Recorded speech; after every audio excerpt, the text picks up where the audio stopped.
Father, we bow our hearts before you. We worship you. We glorify your name, none like you. Take all the glory, Lord, in Jesus' name. Father, we are ready for your word. Speak to us this morning. Let your word bring light even unto our path, and let your word be a lamp unto our feet.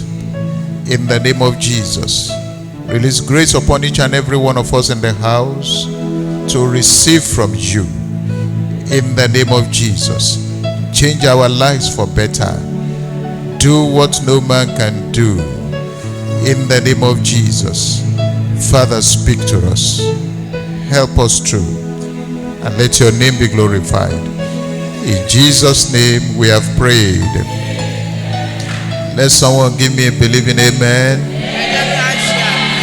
Please have your seats.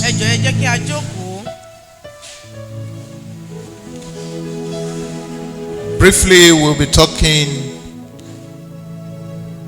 on the theme of this month, which have been declared by our mother in the Lord, and she has spoken to our lives that this month shall be our month of restoration, divine restoration. Praise the Lord.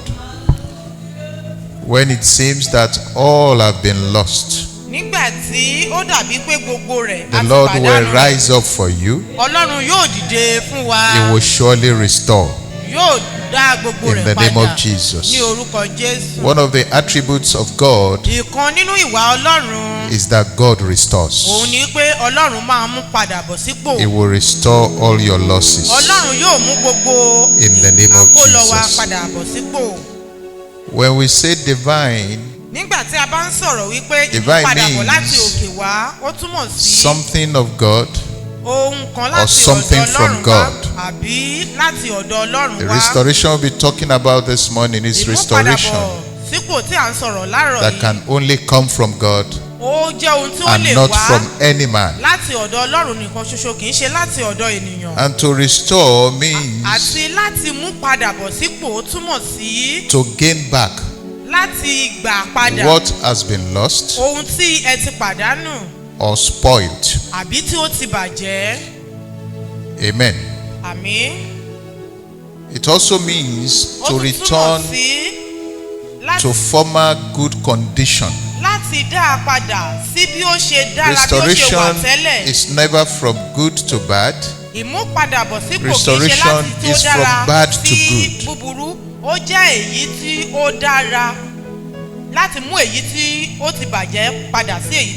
To return to a former place, to return to a former position,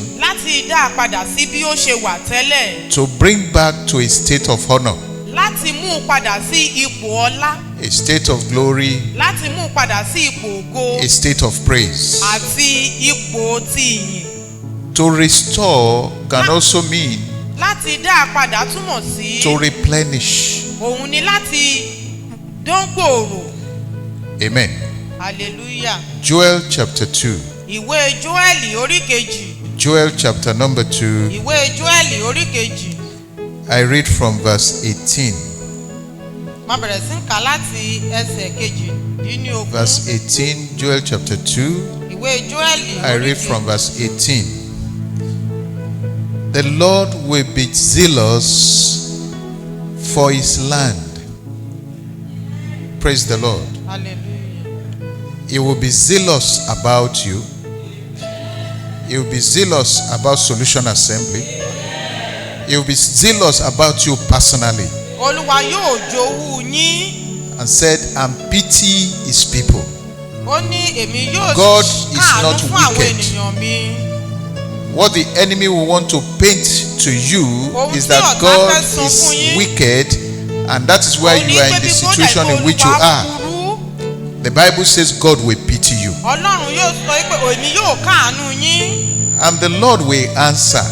nítorí Olúwa yóò sì and say to his people, yóò sì wí fún àwọn who are ènìyàn his rẹ̀ people? pé àwọn We. wo ni àwọn ènìyàn rẹ̀? say, Èmi. behold, Ó ní wò ó, àbí kò ṣàkíyèsí, I will send you grain èmi yóò rán ọkà and new wine àti ọtí wáìnì and oil. àti òróró. Something good is coming your way Ohun tí ó dára ń bọ̀ lọ́nà yín this very month ní oṣù yìí in the name of Jesus. ní orúkọ Jésù. If last month has been a month of scarcity, Tí oṣù tí ó This kọjá very bá month dàbí will be oṣù tí ó different. ń mọ́, oṣù tí èyí máa because the yàtọ̀. Lord is saying Nítorí Ọlọ́run he will bring sọ̀rọ̀, you grain, ó ní òun yóò mú ọkà he will bring you wine, àti ọtí wáìnì he will bring you oil. àti òróró. Oil may mean anointing, but when we are talking about grain, we are talking abundance. Nígbà tí a We bá are talking sọ̀rọ̀ about nípa what ọkà, you à are ń sọ̀rọ̀ going to nípa eat. ọ̀pọ̀lọpọ̀ ohun tí a máa jẹ. The Lord will bring it your way. Ọlọ́run yóò rán And the sí Lord wa. says he will not only bring it your way, Ọlọ́run tún sọ pé òun kò ní mú wá sí ọ̀nà wa he said, nìkan o. and you will be satisfied Ó ní ẹ̀yin yóò by what the ṣògo Lord will bring your way. nípa ohun tí Ọlọ́run yóò ṣe He fún says, yín. I will no longer make you a reproach. Ó ní èmi kì yóò fi among yín the ṣe nations. ẹ̀gàn mọ́ láàrin àwọn kèfèrí. Hitherto you have been rejected.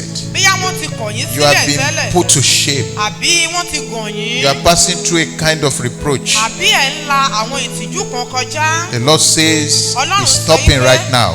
Òun ti dá a And dúró no nísinsìnyí. longer you will be in shame.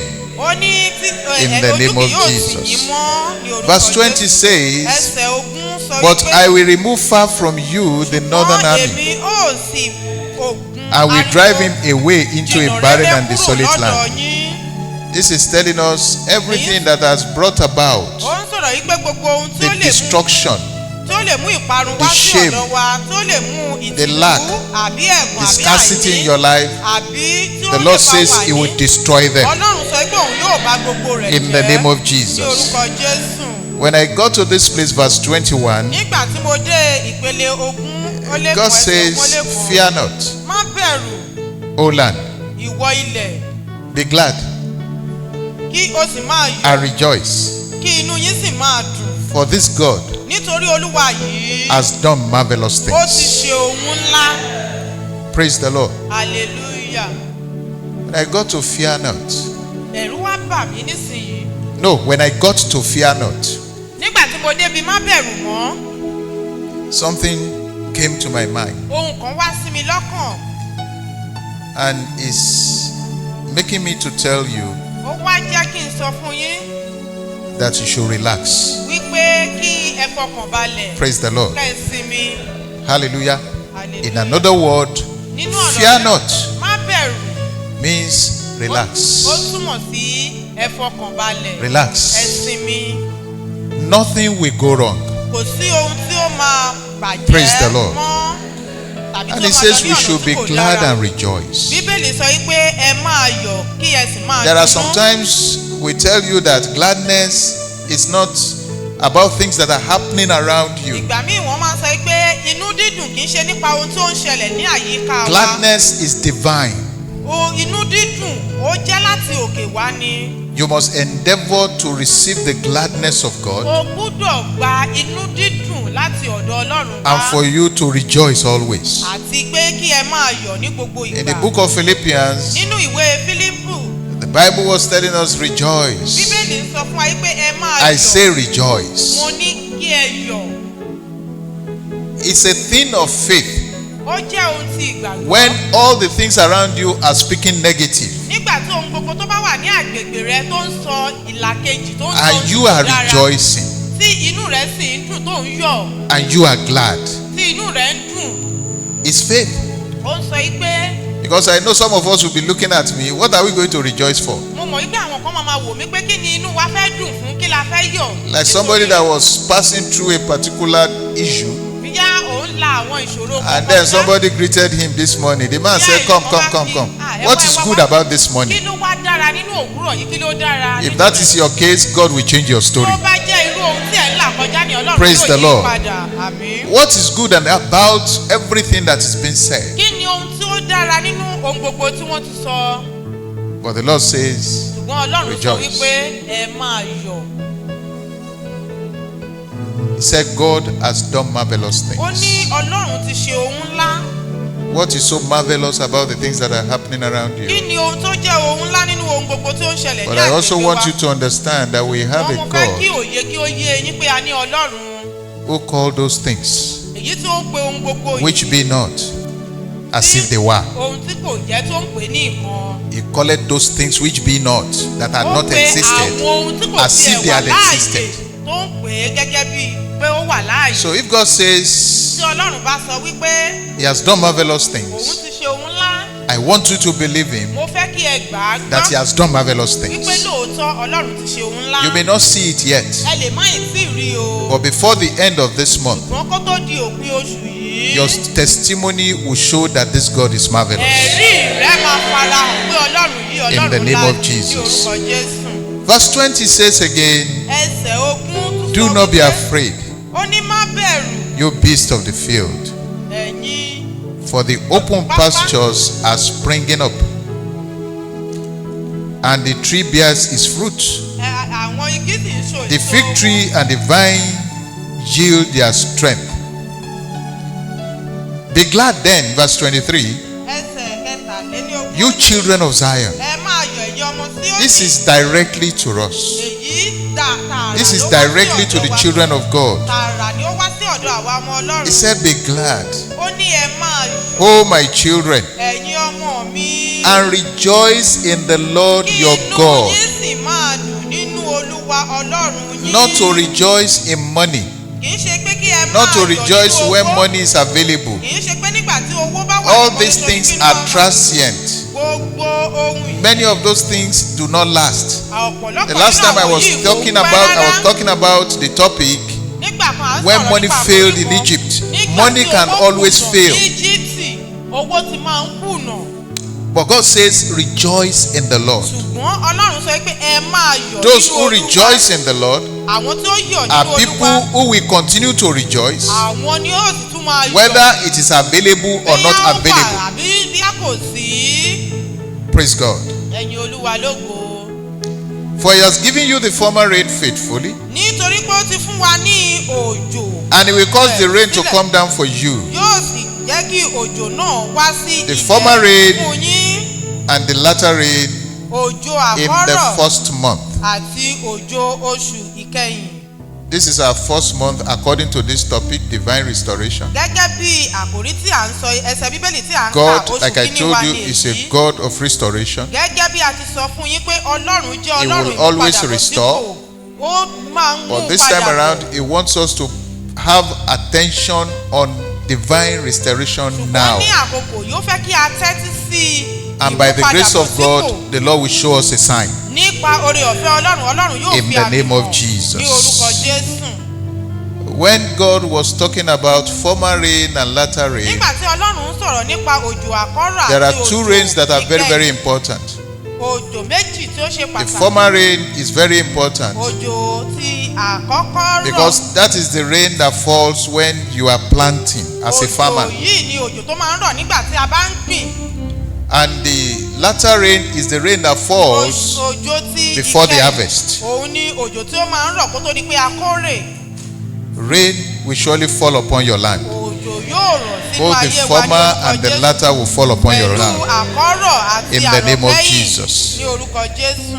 Hallelujah. Ẹ ní Olúwa lógo. 24, the Bible says the threshing floors Ó ní àti àwọn shall be ilẹ̀ ìpakà full of wheat, yóò kún fún ọkà and the vats àti ọpọ́n shall wáìnì overflow with new wine. yóò Praise ọpọ́n the Lord. wáìnì. Hallelujah. Hallelujah. Tell your neighbor, relax. Sọ fún ẹni tó wà lẹ́gbẹ̀ẹ́ Relax. rẹ pé fi ọkàn rẹ balẹ̀. It is well. Yóò dára. It is well. Yóò dára.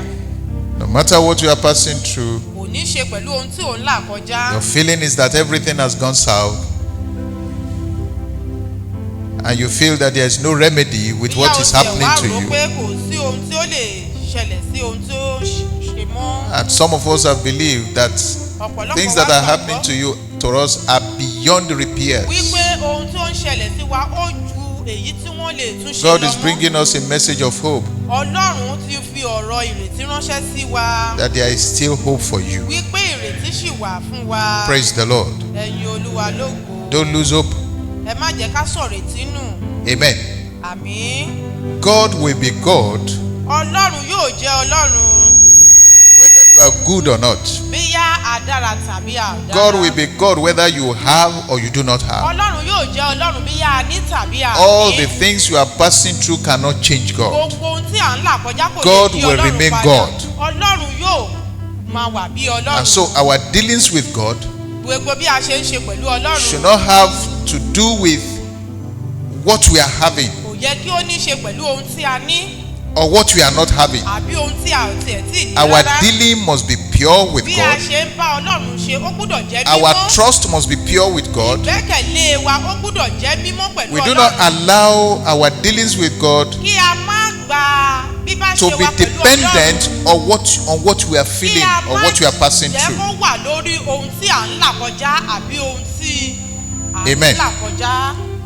We have an example in 2 Kings chapter 6, part of chapter 6, starting from verse 24. Nínú ìwé 2 Kings ọba chapter kejì. 6. Ìwé ọba kejì. I'm not going to read, but you know the story Mi ò ní kà á ṣùgbọ́n gbogbo wa ni a mọ ìtàn of yẹn. how there was scarcity in the city of Samaria, Bí ìyàn ṣe wà ní ìlú Samaria. and then all hopes were lost. Nígbà tí gbogbo ìrètí ti pin. Hopes were lost. Gbogbo ìrètí ti pin. And then Elisha came into the scene Elisha wá and told them ó sọ fún wọn that before this time tomorrow, wípé kó tó di ìwòyí ọ̀la o a bag of rice wípé àpò will be ìrẹsì sold kan for 10,000. ni a ó máa tà á ní 10,000.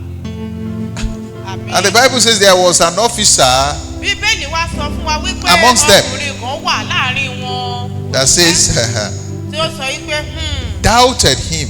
ó ṣe iyèméjì. Says if God will open Ó ní bí Ọlọ́run bá tiẹ̀ máa ṣí ọ̀run, all the heavens, tí ó bá ṣí gbogbo ọ̀run, this thing that you said cannot come to ohun tí ẹ pass. sọ yìí o kò lè ṣẹlẹ̀, a ò And gbàgbọ́. Elisha said to him, Elisha wá sọ this fún thing pé must happen. ó ní ohun yìí ó gbúdọ̀ ṣẹlẹ̀. You will see it, Ìwọ yóò rí i you will not eat from it. ṣùgbọ́n o kò ní jẹ nínú. So there is danger in you not believing. So jàǹbá wà nínú pé kéèyàn gbọ́ kó má gbàgbọ́. When you are hearing from this altar Nígbà tí ẹ bá ti ń gbọ́ láti orí and you are pẹpẹ full yìí, of unbelief, tí ẹ tún wá kún pẹ̀lú there is àìgbàgbọ́, danger in it. ó ṣòro o. Because we are speaking the Bible, we are speaking the word of God. À ń sọ̀rọ̀ I'm not Ọlọ́run. speaking my word. Mi ò sọ̀rọ̀ tìkálà ara mi. And I will admonish us to believe. Mo sì fẹ́ gbà wá níyànjú pé kí a If in gbàgbọ́. such a state, Nínú ìpele yìí, God made it happen. Ọlọ́run jẹ́ kí ó ṣeé ṣe. In whatever state you are, Nínú irú ipò tí ó wù God kí ó will wà, make it happen. Ọlọ́run yóò jẹ́ kó ṣeé ṣe. In the name of Ní orúkọ Jesus. Jésù. Hallelujah. Hallelujah. Is there any lack in your life? Ṣé a rí àìní kan nínú ayé rẹ? Isaiah 55, Ìwé Àìsáyà verse 1 to 3 settles that. ó ti parí gbogbo àìní náà. There is lack. Tí a bá rí àìní, Amen. àmín. Lack of anything, lack of money, Bóyá lack o of ní food. àìní ohunkóhun, àìní oúnjẹ àbí àìní owó, Whatever might be the lack, ohunkóhun tó lè jẹ́ àìní nínú ayé rẹ. God is there with you. Ọlọ́run wà níbẹ̀ pẹ̀lú yín. He will provide for you. Yóò pèsè fún yín In the name of Jesus. ní orúkọ Jésù.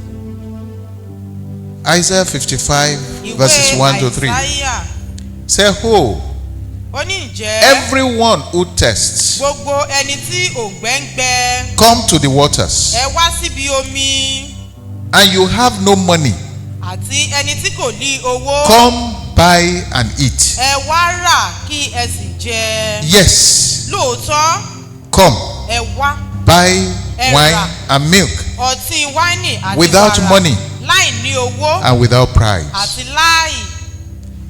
I pray that God will take us to that level. A gbàdúrà yìí pé Ọlọ́run yóò mú Praise adé the Lord. ìpele náà. Why do you spend money for what is not bread? Kí ni ó dé tí a fi ń ná owó sí There are ohun tí kìí ṣe essential àkàrà? things. Àwọn ohun tí ó ṣe pàtàkì wà. There are things more than bread. Àwọn kan wà tí ó jẹ́ pé ó ju àkàrà lọ. The Lord is asking us, why do we spend money wípé kí ló dé tá a fi ń ná owó lórí ohun of what is not needed? ohun tí a ò tiẹ̀ nílò rárá. And your wages for what does not satisfy. Àti owó tí ò ń gbà owó oṣù rẹ kò tiẹ̀ nílò rárá. Listen carefully to me. Ẹ jọ̀ọ́ ẹ jẹ́ kí a tẹ́tí sílẹ̀ gidigidi. And eat what is good. Ẹ jẹ́ kí a jẹ ohun tí ó dára. And let your soul delight itself in abundance. Jẹ́ kí ọkàn yín kí ó ní ànító àti àníṣẹ́kù. Incline your ear and come to me. Kí ẹ sì tẹ́ etí yín sílẹ̀ kí ẹ wá sí Here. ọ̀dọ̀ mi. And your soul shall live. Bẹ́ẹ̀ ni yóò sì. And I will make an everlasting covenant with you. Èmi yóò sì dá májẹ̀mú The sure láéláé mercies pẹ̀lú of David. yín. This is a calling of God unto us. Ìpè Ọlọ́run nìyí sí. And it's for us to set our priorities right. Ó sì jẹ́ ohun tí ó yẹ láti. You need to set your gbé priority ìgbésẹ̀ right. tí ó dára.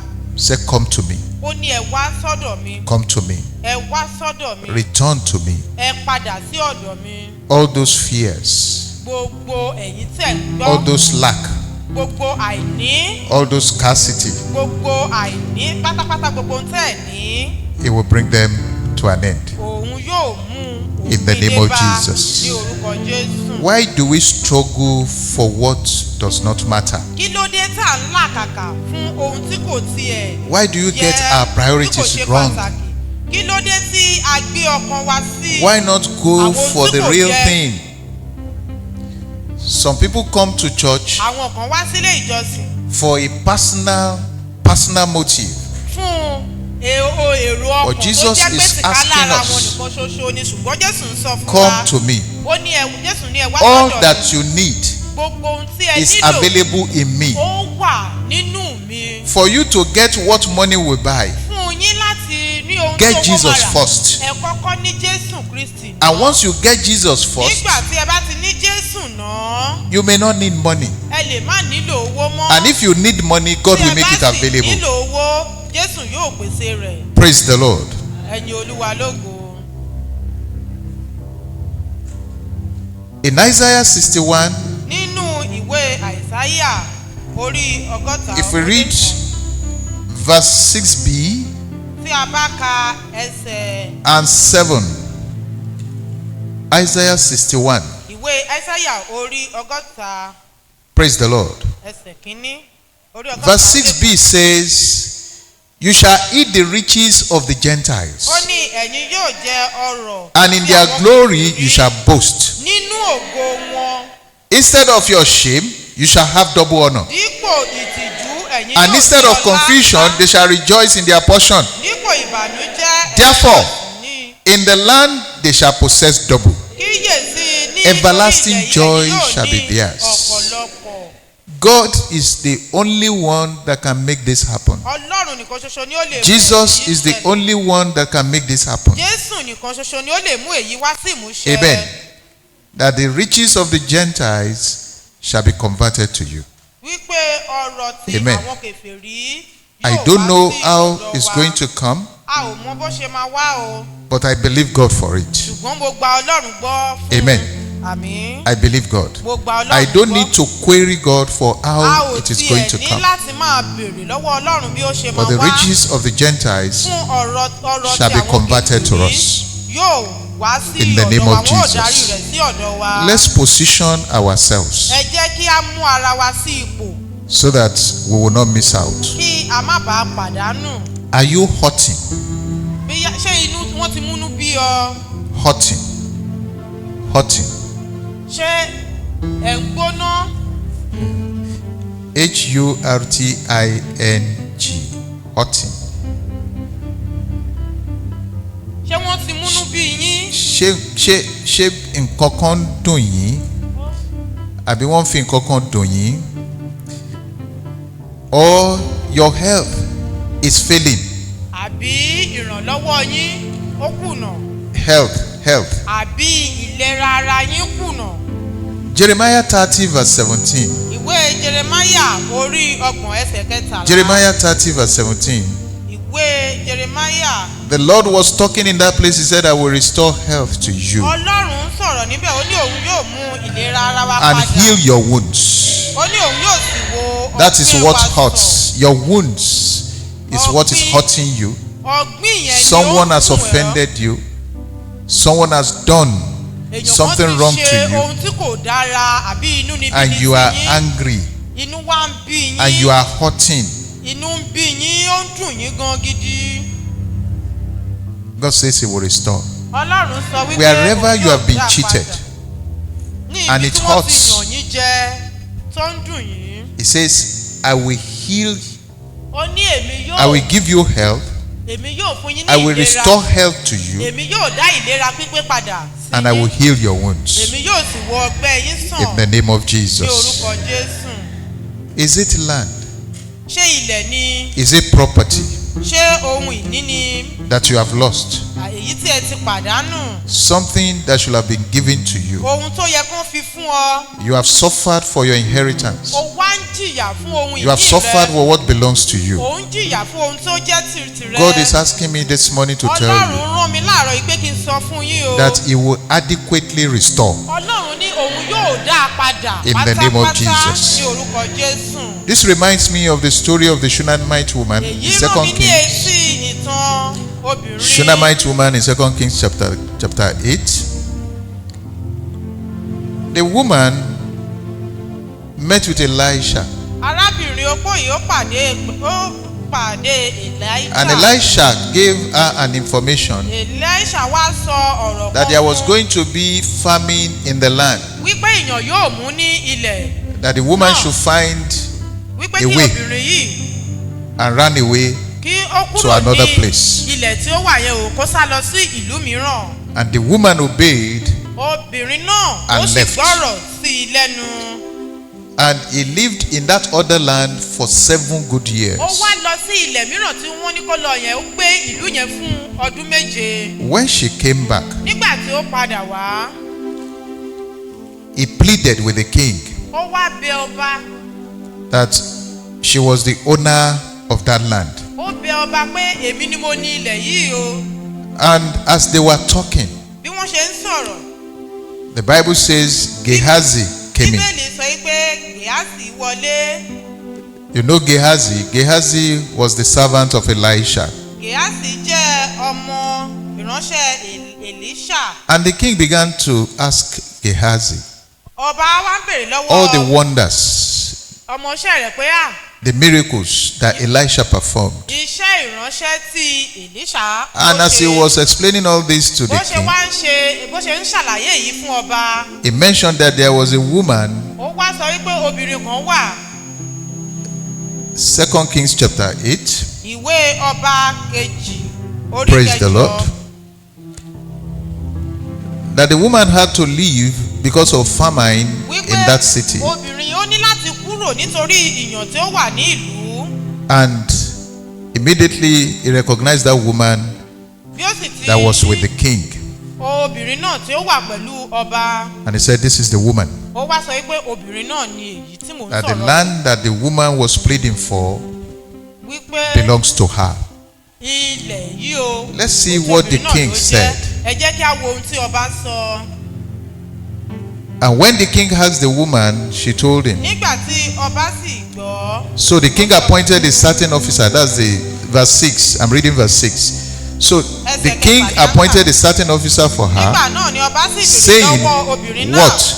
Restore all, fún that ọba was sì hers, yan ìwọ̀fà kan. and all the proceeds of the field from the day that she left the land Gbogbo ohun tó jẹ́ until tirẹ̀ tó now. wà ní pápá láti ọjọ́ tí ó ti lọ, wọ́n sì dá a padà fún un. There's someone in the house. Èèyàn kan wà nínú ilé lónìí. All the things that they have taken away from you, Gbogbo ohun tó ti gbà lọ lọ́wọ́ rẹ. all the things that you have lost, Gbogbo ohun tí ẹ ti pàdánù. all the land and the proceeds that you have lost, Gbogbo all the ilẹ̀ money tó that jẹ́ you have tirẹ̀ tó lost, ti pàdánù, gbogbo the owó Lord tí will o ti restore in pàdánù. the name of Jesus. Olúwa yóò dá a padà ní orúkọ Jésù. Hallelujah. Hallelujah. It was just an order that Àṣẹ ni everything wọ́n that kàn pa. belongs to that woman. Gbogbo ohun tí ó jẹ́ ti obìnrin yìí, You have been cheated. wọ́n ti yàn án jẹ. There are some certain things that should have been given to you. Àwọn nǹkan wà tó yẹ kán ti fi fún ọ. The land that belongs to you, Ilẹ̀ tí ó jẹ́ ti tìrẹ, they have deprived you. wọ́n ti yàn ọ́ jẹ. The position that belongs to you, Ipò tó yẹ kó jẹ́ ti tìrẹ, all the monies that will have accrued from such, gbogbo owó, they will gather all together and give it to you. wọn ò kó gbogbo rẹ̀ jọ, wọn ò In fi the lé name ọ of lọ́wọ́ ní Jesus. orúkọ Jésù. Hallelujah. Hallelujah. This is only what God can do. èyí ni ohun tí Ọlọ́run nìkan ṣoṣo lè ṣe. The woman went to plead arábìnrin yìí lọ láti lọ bẹ̀ for her land. fún ilẹ̀ rẹ̀ tí wọ́n ti gbà lọ lọ́wọ́ rẹ̀. And God has positioned someone there Ọlọ́run sì ti wá pèsè ènìyàn kan síbẹ̀ to support her. láti ràn án lọ́wọ́. And then everything that belongs to her, Gbogbo everything ohun tó for jẹ́ 7 titi years. rẹ̀, láti ọdún méje tí ó ti kúrò nílùú, gbogbo ohun tó jẹ́ titi rẹ̀. The woman will have been rich immediately. Obìnrin yẹn ó máa jẹ́ ọlọ́rọ̀ lẹ́sẹ̀kẹsẹ̀. Because 7 years are not few years. Ọdún méje kì í ṣe ọdún kékeré. Praise the Lord. Hallelujah.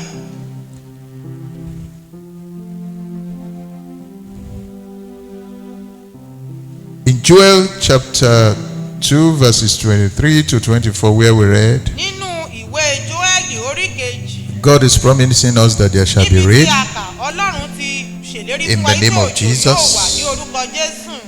All this dryness Gbogbo ìyàngbẹ ilẹ̀ yìí will be over yóò tán, òpin yóò dé bá in the name of ní orúkọ Jesus. Hallelujah. In verse 25, ẹsẹ̀ Joel chapter 2 ìwé verse Jóẹ́lì 25. orí kejì ẹsẹ̀ karùnléní The Lord says, so I will restore to you èmi yóò sì mú even the years that you have lost, ọdún wọn ní tí ẹ ti pàdánù. that the swarming locusts have eaten, èyí tí the crawling locust, irú kòkòrò jẹ́wẹ́jẹ́wẹ́ the consuming locust, and the àti chewing irú locust, kòkòrò kejì àti irú my kòkòrò great army which jẹ́wẹ́jẹ́wẹ́ I sent mìíràn among you. fi jẹ àwọn ogun ńlá. Are you ready for this? ṣé ẹ ti ṣetán láti You shall dá? eat in plenty ẹ̀yin yóò jẹ ní ọ̀pọ̀lọpọ̀. and be satisfied. ẹ̀yin yóò sì yó. The meaning of this ìtumọ̀ èyí is that you will not just eat. kì í ṣe pé o kàn máa jẹ lásán. You will not just eat what is available. O kàn ní jẹ ohun tí ó wà. You will eat what you want. ìwọ yóò jẹ ohun tí o fẹ́. Praise the Lord. Hallelujah. The Bible says you will eat in plenty, Bíbélì sọ wípé ìwọ yóò jẹ ní Not in rubbish. ọ̀pọ̀lọpọ̀, kì í ṣe ní òṣì. and you will be satisfied. Ìwọ yóò sì ní Praise the ìtẹ́lọ́rùn. Lord. Like I warned you earlier on, Gẹ́gẹ́ bí mo ṣe sọ fún yín, don't look down on these words. ẹ má kàn fojú tẹ́pẹ́lú. It shall come to pass Gbogbo ọ̀rọ̀ yìí yóò sì And wá you sí will ìmúṣẹ. testify.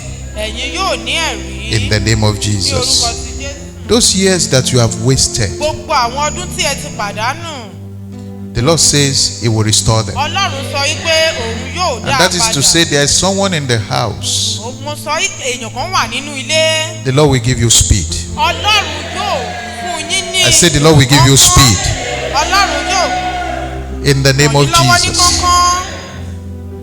You will move faster Ẹ̀yin yóò sáré ní kánkán. in the mighty name of Jesus. I was talking to someone during the week, Mo ń bá ènìyàn kan sọ̀rọ̀ láàrin ọ̀sẹ̀. and we were discussing about the price of rice and the À ń rest of sọ̀rọ̀ that. nípa oye owó tí wọ́n ń ta ìrẹsì àti àwọn nǹkan kan bẹ́ẹ̀ bẹ́ẹ̀.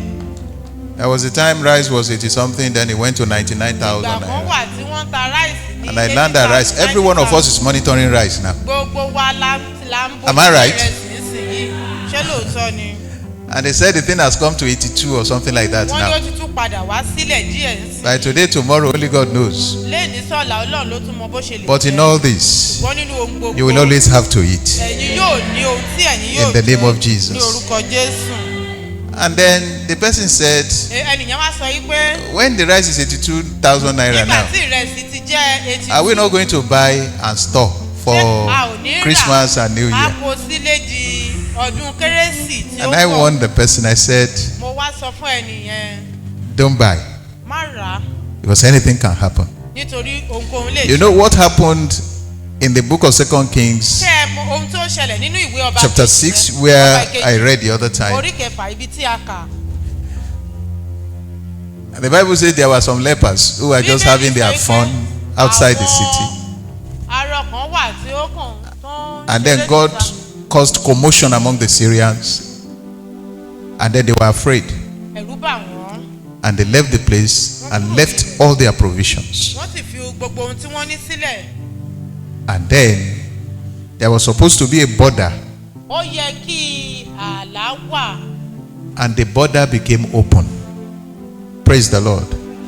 What exactly I told that person, I said, who Tí knows? mo sọ fún ènìyàn yìí pé ta ló mọ̀. Whether the government will say open the border during the Christmas and the New Bóyá Year. ìjọba máa sọ pé ẹ ṣí ọ̀nà sílẹ̀ ká bẹ̀rẹ̀ sí máa kó ìrẹsì wọlé.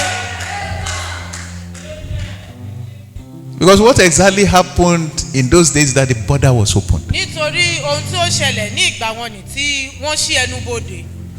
Amen. Àmín.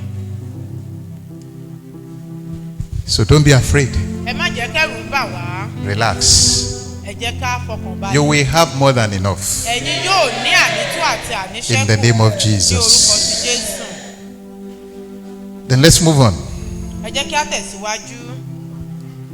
The Bible says, after you might have eaten in plenty and satisfied, you will praise the name of the Lord your God, who has dealt wondrously with you, and my people shall never be put to shame.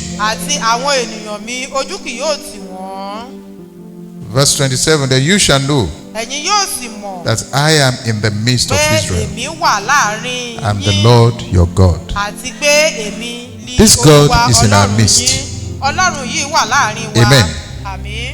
So though it seems as if nothing is happening, it's in our midst. We will eat in plenty. We will be satisfied.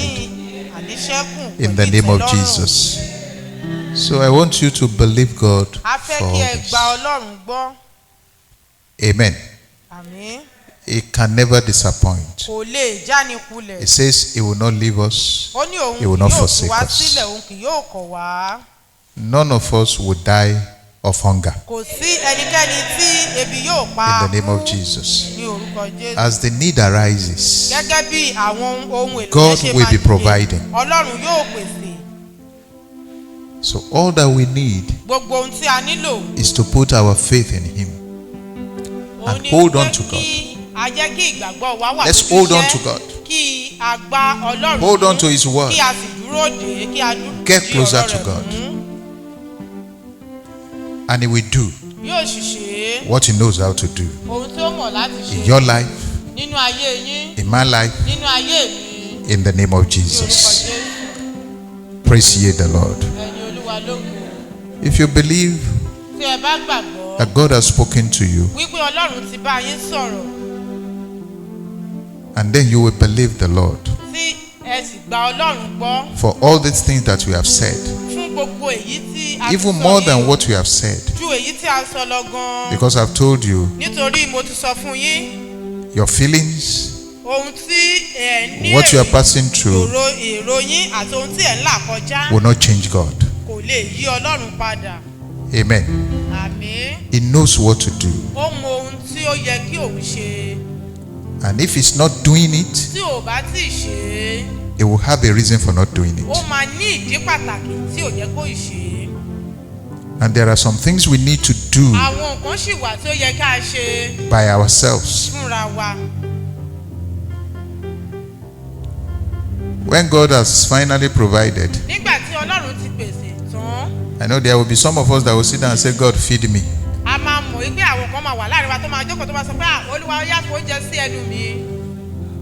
I hope you will not be that person. There are things you need to do by yourself. As you find His word meeting your needs, meeting those things that are going on in your life, hold on to those words. Profess the word. Repeat the word. Assure yourself that this one is for you. Praise the Lord. And I pray as you believe God, God will surely honor your faith. In the name of Jesus. One thing I want to tell you, the better days are here. Better days are here. That was what Elisha said. And the officer did not believe. And I know many of those who were with the Òṣìṣẹ́ náà kò officers will not gbàgbọ́. believe at that time. A mọ̀ wípé ọ̀pọ̀lọpọ̀ àwọn ènìyàn náà tó jẹ́ òṣìṣẹ́ tí wọn ò gbàgbọ́. But when God says it, Ṣùgbọ́n nígbà tí Ọlọ́run bá sọ, it is done. ó ti ṣeé ṣe. God says it, Ọlọ́run sọ, Abi, and it is done. ó sì ti di ṣíṣe. Praise the Lord. Ẹ̀yin Olúwa lógo. So we are going to stand on our feet. We are going to A máa pray. dìde dúró, a máa gbàdúrà. And we are going to pray with one verse in the Bible. A máa gbàdúrà pẹ̀lú ẹsẹ̀ Bíbélì kan.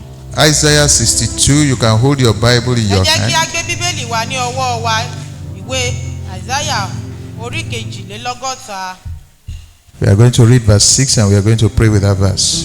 A máa ka ẹsẹ̀ kẹfà yẹn, a máa fi gbàdúrà. He said, I have set watchmen on your walls. There are watchmen on our walls, O Jerusalem. They shall never hold their peace, day or night. Amen. And the Bible tells us in the book of Ezekiel that we are the watchmen.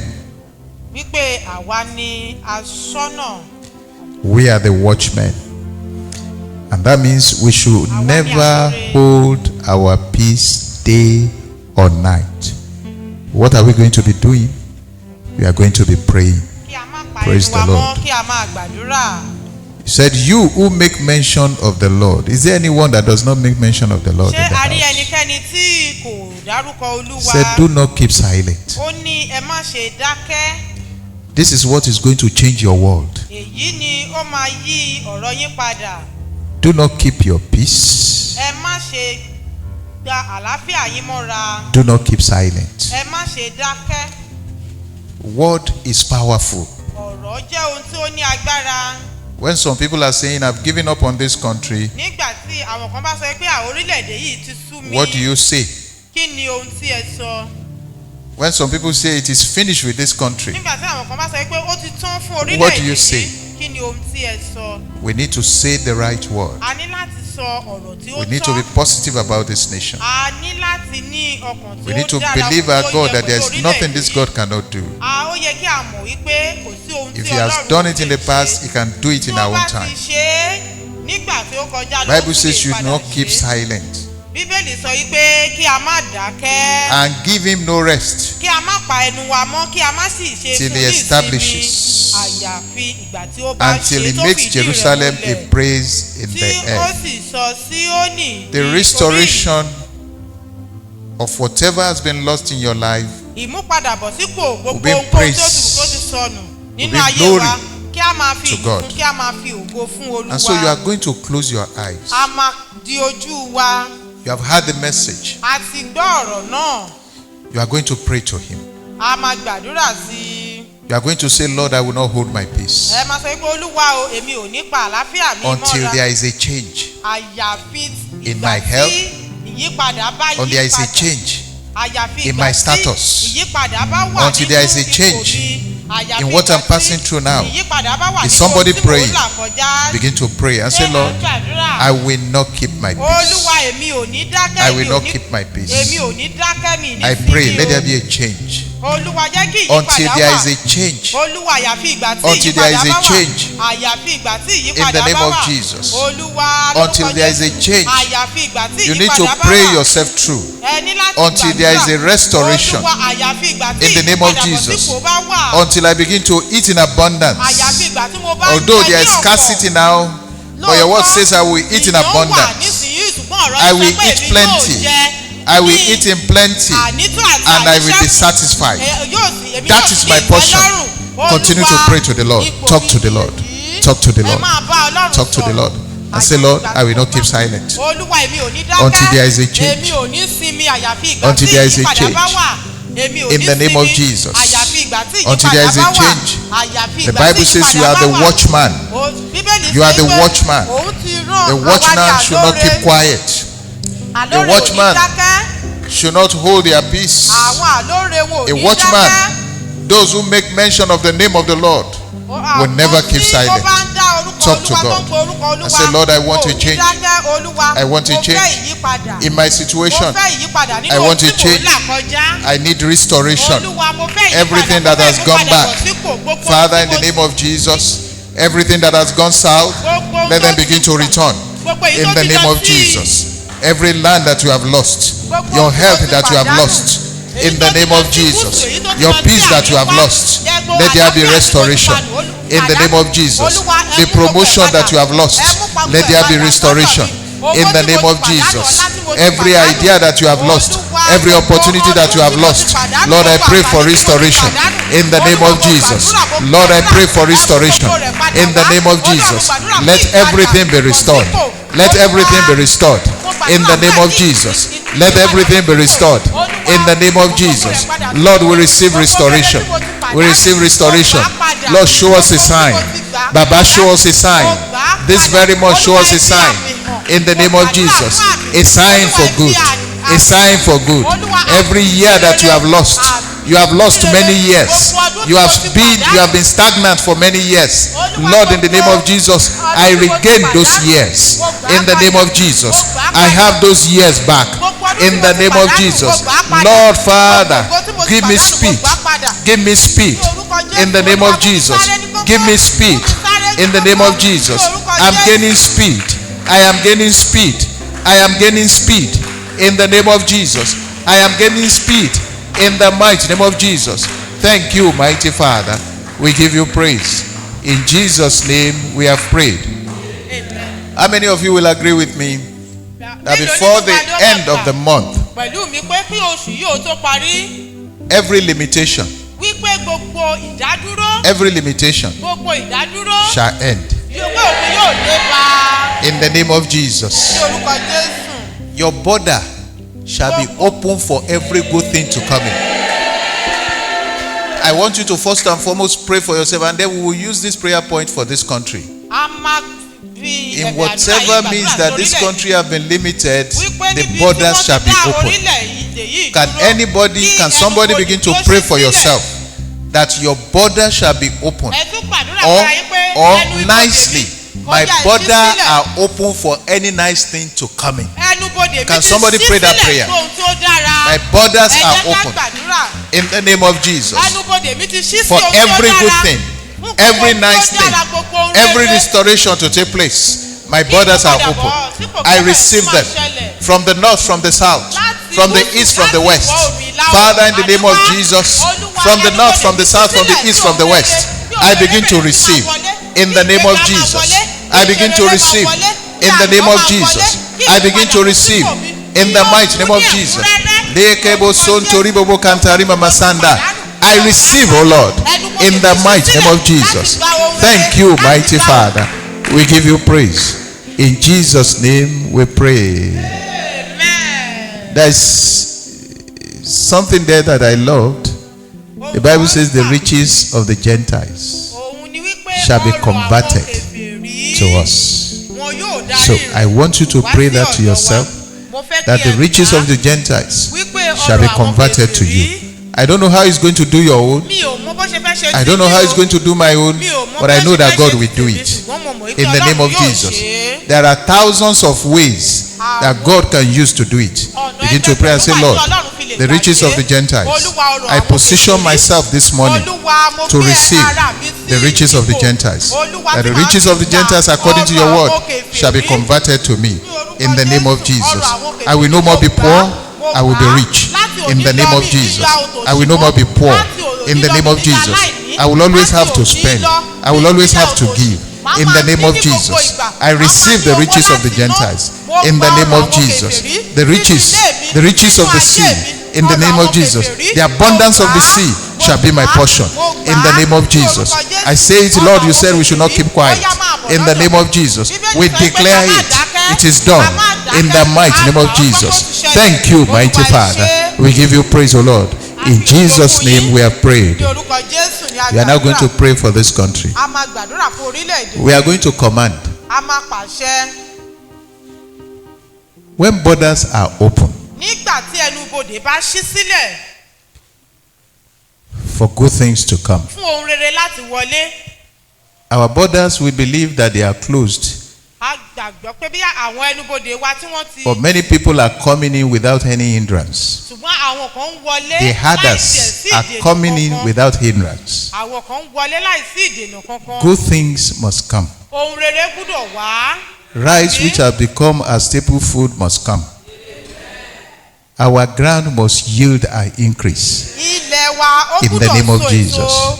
Shall we begin to pray and say, ẹ jẹ́ Lord, á máa Father, gbàdúrà, Olúwa. before Christmas, kó a tó di pé aṣọ ọdún o kó tó let di all borders kérésì. be open Olúwa jẹ́ kí ẹnubodè for ní ṣí food to sílẹ̀ come in, fún oúnjẹ láti for wọlé rice fún ìrẹsì láti to be wọlé 10,000 per bag. kí in the ìrẹsì name tó of di Jesus. ẹgbẹ̀rún mẹ́wàá. We know you, Ẹnubodè Lord, there's Nàìjíríà. nothing you cannot do. A mọ̀ wípé kò sí There's ohun tí nothing ẹ ò you lè cannot ṣe. do. A mọ̀ wípé kò sí In our ohun own tí ẹ ò little lè way, oh ṣe. Lord, we are praying for Nigeria. Olúwa gbàdúrà fún that things will orílẹ̀-èdè get better Nàìjíríà in this wípé nation. òun yóò dára sí. Things will get better in this Òun yóò nation. dára sí ní Things will get orílẹ̀-èdè better in yìí. this nation. Òun yóò dára sí The ní Bible says orílẹ̀-èdè those who yìí. call upon the name of the Bíbélì Lord sọ pé àwọn tí ó ké pe must not be Olúwa, silent wọn ò gbọdọ̀ until the dákẹ́. Lord made this nation Àyàfi ìgbà tí a Ọlọ́run bá mú praise orílẹ̀-èdè in the yìí. name of Jesus. Tó sọ Make a pé nation, Olúwa mú make a orílẹ̀-èdè wa. nation, make a nation a praise on earth in the mighty name of Jesus. Make a nation a praise on earth in the mighty name of Jesus. Thank you, mighty Father. In Jesus' name we have prayed. Ní orúkọ Jésù ni a gbàdúrà. Shall we pray? Father, in the name of Jesus, we thank you for your word this morning.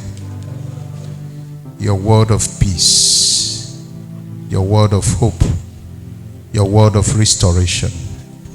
We thank you for bringing it our way again. And in a different way, you have espoused the word to us. We receive it with thanks. Let your name be glorified.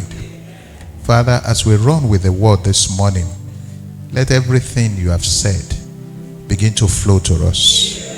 Let there be restoration in the house.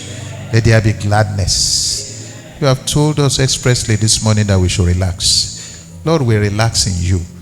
We hold on to you. And we pray nothing will go missing. In the name of Jesus. That, oh Lord, every promise of this morning will come our way. We will eat in plenty. And we will be satisfied. In the mighty name of Jesus. And Lord Father, you said we should come to you. All of us who are thirsty, who are in want, who are not satisfied. That, oh Lord, when we turn to you, all those things, oh Lord, will be given to us. Bread will be given to us without money. Milk and wine will be given to us without money. In the name of Jesus. Lord, we pray that every devourer, Lord, you will put an end to them. In the name of Jesus. We rebuke the devourer on behalf of your children and on behalf of myself. Every devourer, your work has stopped from this moment. Your work has ceased from this moment. In the name of Jesus. Your children will move forward. In the name of Jesus. The riches of the Gentiles shall be granted unto us.